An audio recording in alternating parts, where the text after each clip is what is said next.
మంచి ప్రభుత్వాన్ని ఎన్నుకోండి. నేను పోటీ చేస్తున్నాను, కిలా రోసయ్య గారు పోటీ చేస్తా ఉన్నారు. ఇంటర్నెట్ లోకి వెళ్ళి సెర్చ్ చేసుకోండి ఇద్దరు పేర్లు, మీకు తెలుస్తుంది ఎవరు ఏంటి అనేది. దాన్ని బట్టి మీరు నిర్ణయం తీసుకోండి. మేము కూడా ఈ ప్రాంతం నుంచి పెరిగి వెళ్ళిన వాళ్ళం. ఏదో మేమేమి ఆశించి రాలేదు, ఏదో ఒకటి చెయ్యాలి. మేము మాకున్న సుఖాలన్నీ వదులుకొని ఈ రోజు ఇక్కడికి వచ్చి ఈ రోడ్ల మీద తిరుగుతా ఉన్నాం. రోసయ్య గారికి ఒక 5 సంవత్సరాలు అక్కడ అవకాశం ఇస్తే బొందూరు మొత్తం దువ్వేశారు ఒక్క ప్రాంతంలోని.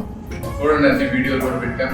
రేపు మళ్ళీ పార్లమెంట్ అంటే అన్ని సెగ్మెంట్కి వెళ్తే ఇక ఆయన పరిస్థితి ఎలా ఉంటుందో అర్థం చేసుకోండి. మాకేమి ఇక్కడ ఏమి సంపాదించాలని కానీ కొట్టడం లేదు. మాకు సాధ్యమైనంత వరకు మీ అందరికీ ఏదో విధంగా మేలు చేయాలనుకుంటాం. స్కూల్స్ కానీ, హాస్పిటల్స్ కానీ, రోడ్స్ కానీ ఇక్కడికి వచ్చేటప్పుడు చూపించారు డ్రైనేజ్ ఎంత ప్రాబ్లం ఉన్నవి.